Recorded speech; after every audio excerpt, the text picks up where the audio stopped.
আমার এই না খাওয়া আর পান না করার মধ্যে আল্লাহর কাছে কোনো গুরুত্বই নাই। কোন ব্যক্তি মিথ্যা কথা ছাড়তে পারে নাই, রোজা রাখছে, নবী বলেন ফালাইসা লিল্লাহি হাজা, আল্লাহর কাছে কোনো গুরুত্ব নাই ফি আইয়াদা তাআমা, এই যে সে সারাদিন না খাওয়া, ওয়া শারাবা, সারাদিন পানি পান না করা, এতে আল্লাহর কাছে কোনো গুরুত্ব নাই। মিথ্যা ছাড়ে না। তোমাদেরকেও যখন সে যেন অশ্লীল কথাবার্তা না বলে।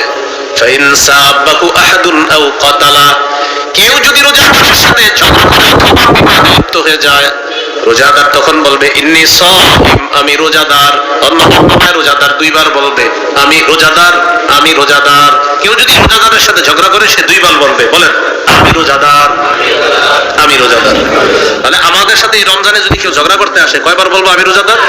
দুইবার। আমি রোজাদার, আমি রোজাদার। ভাই ঝামেলা করেন না, জান। এ হলো এক নাম্বার, ঝগড়া বর্জন করা। এই ঝগড়ার বিভিন্ন স্টাইল হতে পারে। যেমন ইবলিস তো রমজান মাসে আটক, ও কিন্তু দায় দায়িত্ব অনেকের বুঝাই দিতেছে এখন যে দেখো আমি কিন্তু থাকবো না, তোমরা মোটামুটি যতটুকু পারো আদায় করো বিষয়গুলো।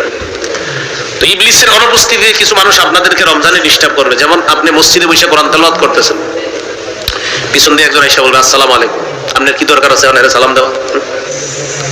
কোরআন তেলাওয়াত করতেছে, যাক সালাম দিস, তারপর ভাই তেলাওয়াত করতেছে, কয়েকটু জরুরি কথা আছে, তেলাওয়াত থামান। উনি 3 পারা তেলাওয়াত করার নিয়ত করছে, কয় পারা? তো 1 পারা পয়রা বন্ধ করছে, বলো কি বলবা? তাড়াতাড়ি, আমি আরো 2 পারা পড়তে হবে। ভাই রোজা রাখছেন? আলহামদুলিল্লাহ রাখছে। যাক সাহারি খাইছেন? আলহামদুলিল্লাহ। গত রাত তো প্রথম তারাবি গেল, তারাবি পড়ছেন? আলহামদুলিল্লাহ। ভাই 20 না 8 পড়ছেন? কি জিজ্ঞাসা করছে? 20 না 8? আপনি বলবেন ও বুদ্ধিটা শোনেন, হ্যাঁ বুঝতে পারছি, তোমার প্রশ্নের জবাব দিচ্ছি। আচ্ছা এক কাজ করো, তুমি 100 বার সুবহানাল্লাহ পড়ো। বলবেন কেন? বলে 100 বার সুবহানাল্লাহ পড়লে আমি জবাব দিব। 20 না 8? আগে পড়ো, পড়াবেন, এরপর আপনি কোরআন তেলাওয়াত করবেন। আপনি তো বাকি আছে 2 বার। 100 বার পড়ার পরে বলবে ভাই পড়া হয়ে গেছে, বলবেন 100 বার আলহামদুলিল্লাহ পড়ো, আবার আপনি তেলাওয়াত চলবে। ও বলবে শেষ, বলবেন 100 বার আল্লাহু আকবার পড়ো, বলবে শেষ। 100 বার লা ইলাহা ইল্লাল্লাহ পড়ো। আপনি কি খারাপ কাজ করাইতেছেন না ভালো কাজ? 400 বার পড়ার পর এবার বলবে ভাই পড়ছি তো, এবার বলেন 20 পড়ছেন না 8 পড়ছেন? বলবেন একটা কাজ করো, মসজিদ তার একটা কোরআন নিয়ে বলবেন তুমি একটু পড়ো, আমিও পড়ি, শেষ হয়ে যাবে একসাথে। তো পড়বেন, কিছুক্ষণ পর আপনার 3 পারা শেষ। শেষ হওয়ার পর বলবেন হ্যাঁ এবার বলো কি জানি বলতেছিলাম। তার আমি 20 পড়ছেন না 8 পড়ছেন? বলবেন 20ও পড়ছি 8ও পড়ছি। এই যে কি এক মেজাজ খারাপ করবো যে মিয়া আপনি এটা কোনো জবাব দিলেন, এতক্ষণ আমার এর লেগে বসে রাখছেন। বলবেন 20ও পড়ছি 8ও পড়ছি। বলবে 20 8 মানে? বলবেন 20 রাকাত সাহাবায়ে কেরামের ঐক্যমতে তারাবি পড়ছি প্রথম রাতে, আর 8 রাকাত তাহাজ্জুদ নবীর 12 মাসের আমল, পারি না প্রতিদিন, কিন্তু রমজানে সাহারির সময় আল্লাহ উঠাইছে 8 রাকাত তাহাজ্জুদ পড়ছি, এজন্য বলছি 20ও পড়ছি 8ও পড়ছি। 20 রাকাত তারাবি পড়ছি, 8 রাকাত তাহাজ্জুদ পড়ছি। সে বলবে তাইলে কি হইলো? তাইলে কি হইলো মানে পড়ছি, এখন কি করা? নিয়ত করে আসছিল আপনারা অনেক জ্বালাবে, কিন্তু এই লোক 30 সেকেন্ডে যে এইভাবে চলে যাবে এটা আপনি কল্পনাও করেন নাই। এর মাঝে কিছু আমল করাই দিলেন, কোরআন পড়াইলেন, জিকির করাইলেন, কিন্তু সে নিয়ত করে আসছিল আপনার খবর আছে, কিন্তু সে বুঝেও নাই আপনি যে এরকম আধা মিনিটের মধ্যে বিদায় করে দিবেন। আমি কিন্তু বলছি না আপনাদেরকে এরকম করেন। যদি এখানে কেউ এরকম থাকেন তো ওয়াজটা আপনাকেই করছি আমি। এই যে ওয়াজটা করলাম না, এখন অনেকে মনে করবে যে হুজুর এটা কারে বললেন, যে করে তারে। আপনাদের কেউ করেন কিনা সেটা বলেন, করলে আপনারই করতেছি ওয়াজটা। আপনাদের কি কইছি এরকম জ্বালাইতে রমজান আরেকজনের? তাহলে রমজান মাসে যদি রোজাদারের সাথে কেউ ঝগড়া করতে আসে কয়বার বলবে আমি রোজাদার? তারাবি পড়ছেন ভাই রাতে? জি পড়ছি। 20 না 8? বলবেন 20ও 8ও। আরে 20 8 মানে? বলবেন 20 রাকাত পড়ছি সাহাবায়ে কেরামের ঐক্যমতে তারাবি, 8 রাকাত পড়ছি নবীর সুন্নাত তাহাজ্জুদ। পড়েন নাই কোনটা? বলবেন যে নিয়তে আসছেন সেটা পড়ি নাই। আসসালামু আলাইকুম জান, সেটা কি ঝগড়া? ঝগড়া করতে নবী নিষেধ করছে। মনে থাকবেন ইনশাআল্লাহ। আল্লাহ আমাদেরকে বোঝার তৌফিক দান করেন।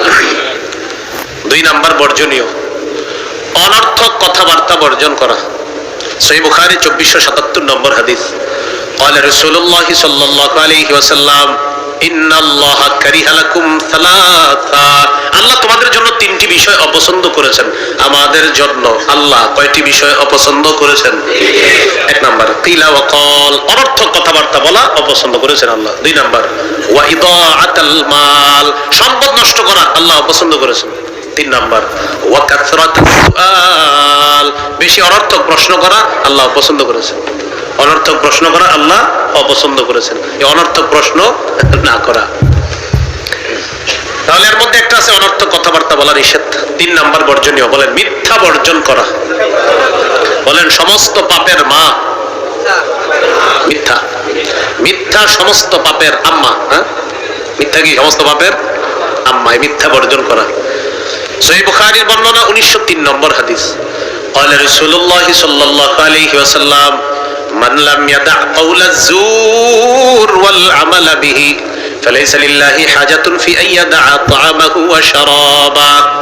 কোন ব্যক্তি যদি রোজা রাখা মিথ্যা কথা ছাড়তে না পারে, তার এই না খাওয়া আর পান না করার মধ্যে আল্লাহর কাছে কোনো গুরুত্বই নাই। কোন ব্যক্তি মিথ্যা কথা ছাড়তে পারে নাই, রোজা রাখছে, নবী বলেন ফালাইসা লিল্লাহি হাজা, আল্লাহর কাছে কোনো গুরুত্ব নাই ফি আইয়াদা তাআমা, এই যে সে সারাদিন না খাওয়া, ওয়া শারাবা, সারাদিন পানি পান না করা, এতে আল্লাহর কাছে কোনো গুরুত্ব নাই। কেন? মিথ্যা ছাড়ে না। আমাদের দেশের অবস্থা, রমজান যত কাছায় কিছু অসাধু মানুষ তত বেশি মিথ্যা বেড়ে যায়। খেজুর, তরমুজ, এগুলা নিয়ে যে কি কাহিনী হবে দেখবেন। তরমুজটা বেশি, এটা তরমুজ এবার রমজানের প্রথম 15 বেশি গরম পড়বে না, শেষ 15 একটু গরম পড়তে পারে, তখনই দেখবেন হঠাৎ তরমুজের আমদানি আসবে। আসলে কিন্তু আগে এসে গেছে, ওই সময় বের করবে, গুদামজাত করে রাখছে। আর হলো ঈদ যত ঘনায় তখন মাশাআল্লাহ গরিব মানুষরাও কিছু সদায় করে। রমজানের ঈদে সবাই চায় যে একটু ভালো কিছু, জুতা দোকানে জুতা কিনতে গেছে, কত 1200 1150 দিন, আল্লাহর কসম কিনে আছে 1140 করে। যদি 1140 করে আসলে কিনা হয় তাহলে কসম ঠিক আছে, কিন্তু সদরঘাট গিয়া দেখলেন কিনা আছে 500 করে, তাহলে 640 মিছা কথা। 500 করে কিনা হইলে 1140 যদি কত হইলো 640 মিছা কথা।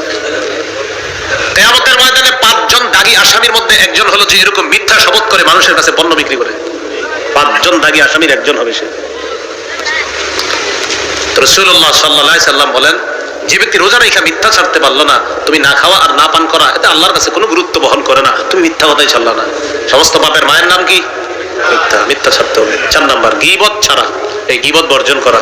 বলেন গীবত হলো আমল ধ্বংসের নীরব ঘাতক। এটা লেমনিটিং করে ঘরে লাগায় রাখবেন। আমল ধ্বংসের নীরব ঘাতক হলো গীবত।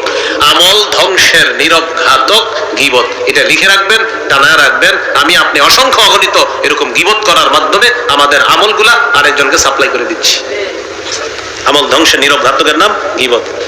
ঘি ভাত দিয়ে শুরু হয়, গীবত দিয়ে শেষ হয়। ঘি ভাত, কি ভাত? ঘি ভাত ভালো জিনিস না? ঘি ভাত, এটা দিয়ে শুরু হয়েছে। খানাটা খাইতেছে ঘি আর ভাত দিয়ে, তো চলতেছে ভালোই। হঠাৎ করে ঘিটা কার দোকান থেকে কিনা? অমুকের। অমুকে? হ্যাঁ আচ্ছা ঠিক আছে, অমুকে কে জানো এটা? তো এর বাপ তো ছিল এই, দাদা ছিল এই, শুরু হয়ে গেল গীবত। তাহলে ঘি ভাত গেল গীবতে। ঘি ঘি ভাত বত। সুন্দর সুন্দর মজলিস গুলা শুরু হয় ভালো আলোচনা দিয়ে, শেষ হয় গীবত দিয়ে। আল্লাহ আমাদেরকে হেফাজত করেন। এই জন্য আপনাদের কাছে আমি দোয়া চাই। আমার একটা অভ্যাস, যেটা অনেকে পছন্দ করেন না, সাধারণ আমি কোথাও বসি না, গাড়ি টু স্টেজ, স্টেজ টু গাড়ি, গাড়ি টু আবার বাড়ি। কেন? আমি নিজের গীবত থেকে আমি বাঁচাই। আমার মুখ বেশি ভালো না, হয়তো আমি গীবত করে ফেলবো।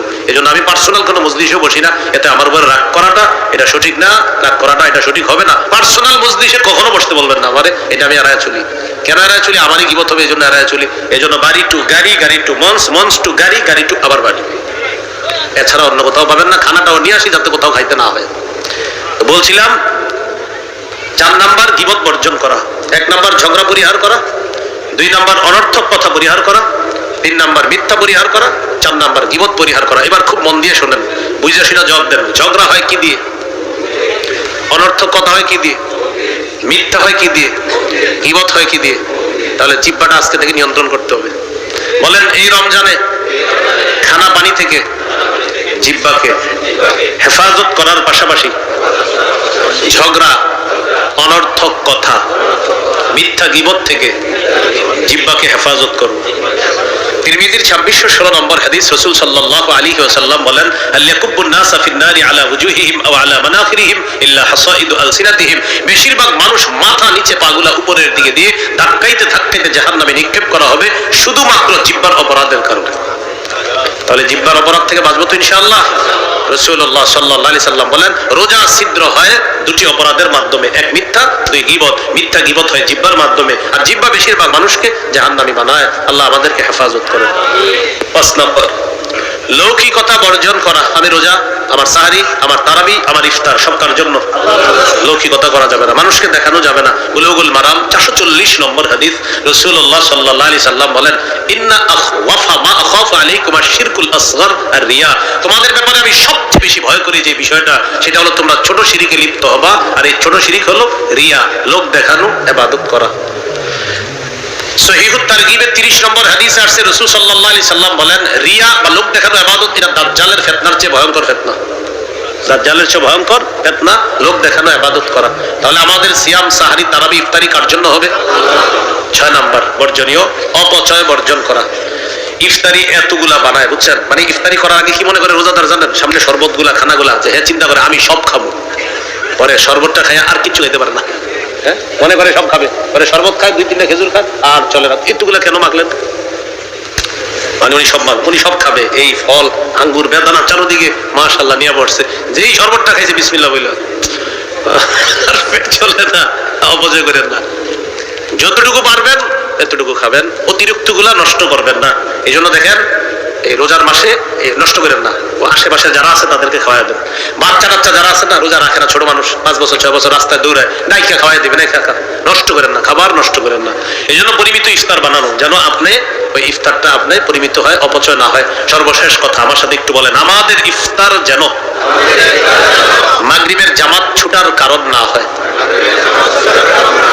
এটা কিন্তু অনেকের হয়, তাহলে মাগরিবের জামাত যেন না ছুটে ইফতারের কারণে।